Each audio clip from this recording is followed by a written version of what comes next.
Rev up your engines!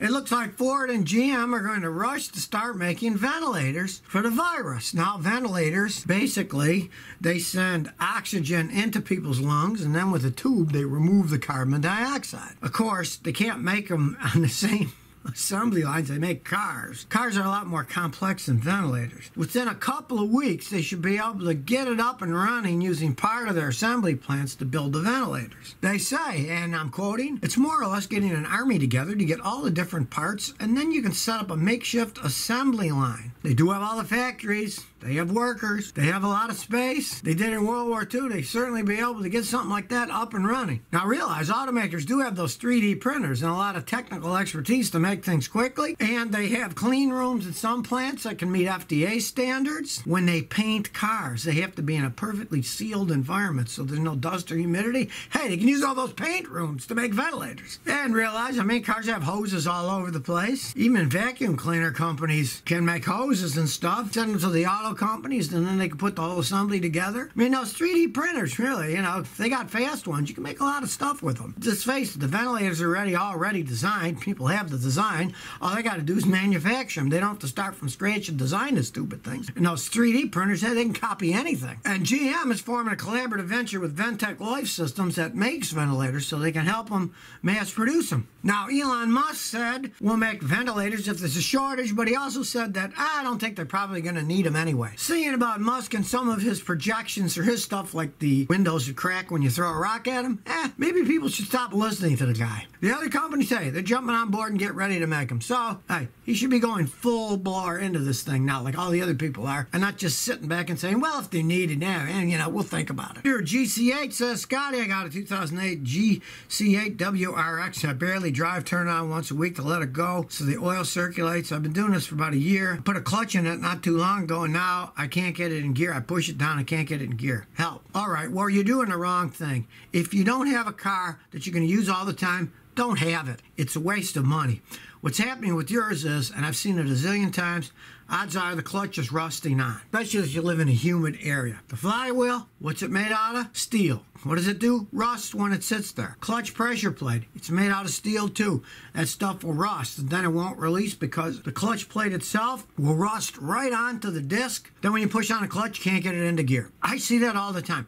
There is no point in buying a car if you're not going to drive it much. Everything is going to wear out. You can start it once a week all you want, but that clutch is sitting there rusting. It's bare steel, sitting there rusting, and odds are it's rusted on now. I have had so many people have old cars, bring them over here, and I'll say, man, your clutch is rusted up now. We're going to have to pull off the transmission and replace it. And if it's a car they don't drive much, I kind of try to push them into just getting rid of the thing. Get rid of it. If you're not driving it, get rid of it. Because if it just sits, everything's going to be rotting away sitting. Scotty says, do timing belts need replacement on miles? Only does age factor, and I got an 18-year-old 4Runner with 50,000 miles on it, 3.4 liter. You want to be on a safe side, replace the belt. Now, yeah, they're rubber belts. So if a rubber belt is 18 years old, of course, it's going to be somewhat worn and moisture gets to it, so you might as well change it now. What the heck, they're great vehicles. They can last a really, really, really long time. And why chance something like a rubber belt breaking?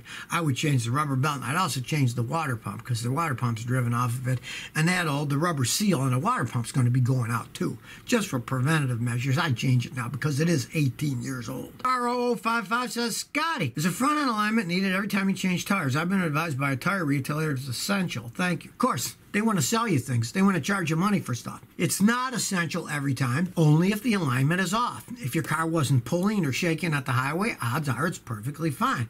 Now, what you do is look at your old tires before you buy new tires. If they're worn evenly, the alignment is fine. Now, if you find that the old tires have edged worn or they got cup wear, yeah, you got either an alignment or a front strut problem, and you'd want that taken care of before you buy the new tires. But if your old tires wore out evenly, you don't necessarily have to get it realigned when you buy new tires. Weedbeak says, Scotty, is now a good time to buy a new car with a virus and everything? Well, I'm too cheap to buy a brand new car, but yes, it could be a very good time because everybody in a car lot, the salesmen, they all work on commissions. They don't sell any cars. They don't make any money. So you could probably cut them to the chase to go as low as they'll possibly ever go now, because better to make $500 selling you a car than to make nothing selling nobody a car at all. And sales are way, way down. And when that happens, you can usually get a better deal. Maybe you can get a bunch of options thrown on free. Me, I'm too cheap and I buy used cars, so I'm not going to buy a new one. But if I did, now would probably be a good time to try some wheeling and dealing. Chris252 says, Scotty, I got an 02 Nissan 3.5 Altima. Doesn't start. Turn the key, it doesn't turn over. I had a mechanic look at it, told me it was a chip in the key, and so I called a locksmith, and he told me it was my computer.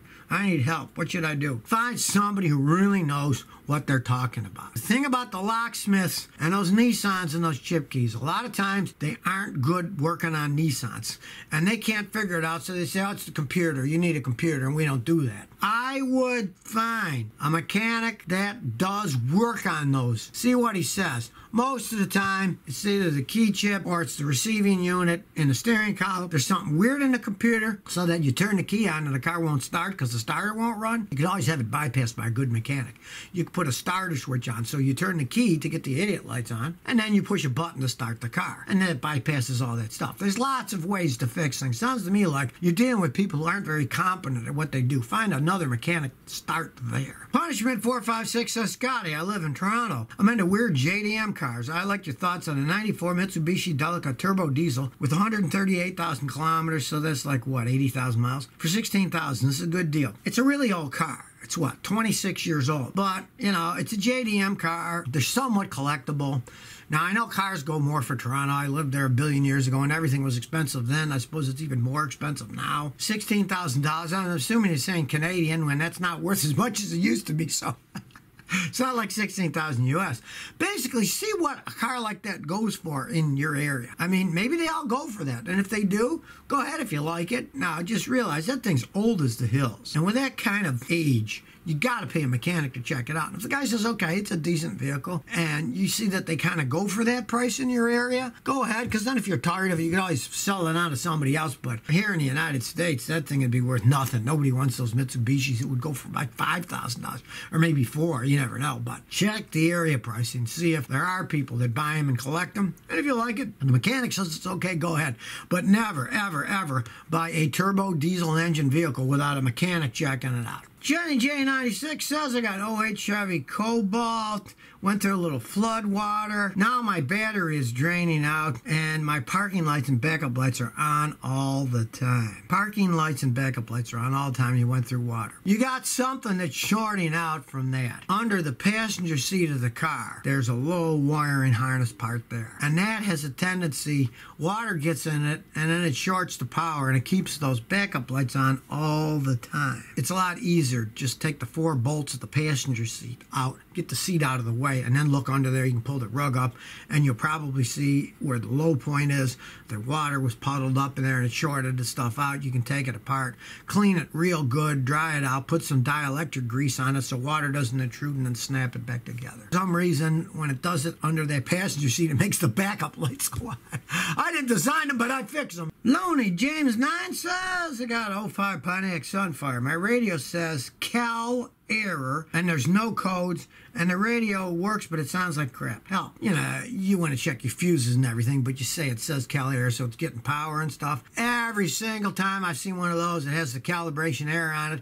The radio itself was just breaking down internally. It's saying that it's not calibrating right with the vehicle. You know, they got those anti-theft radios in them. That's just how those things break down. Just take it, throw it away, and put it in an aftermarket one, and if you want something fancy, get an Android. I've seen these Androids for $200 or $300 on Amazon and on eBay, and they work perfectly fine. They're pretty easy to put in on a GM vehicle. It's really not that big of a deal, but whenever they say Cal error, it means there's an internal problem in the radio. Just throw it away and put another one in. Robert Robert 3079 says, Scott, I got 07 Tacoma, 116,000 miles as a code. CO278 says the ABS relay is open or shorted. How can I find it? Go under the hood. You got fuse boxes under the hood. It should be under the hood fuse box. When you take off the plastic top, look at the back side, the inside, and it says what the relays are. ABS relay should be in there. Toyota dealer, buy one, put it in. Hey, maybe it's just that. Now, if it's worse, it could be the ABS module, the wiring shorted out, could be a real problem. Well, if you're a good driver, when the ABS system doesn't work, it reverts to normal non-ABS. And the only car I have in the driveway that has ABS is my wife's '02 Lexus. It came that way. Still works perfectly fine, but my other cars, they're too old. They don't have ABS. I have no problem driving them. So if you never want to miss another one of my new car repair videos, remember to ring that bell.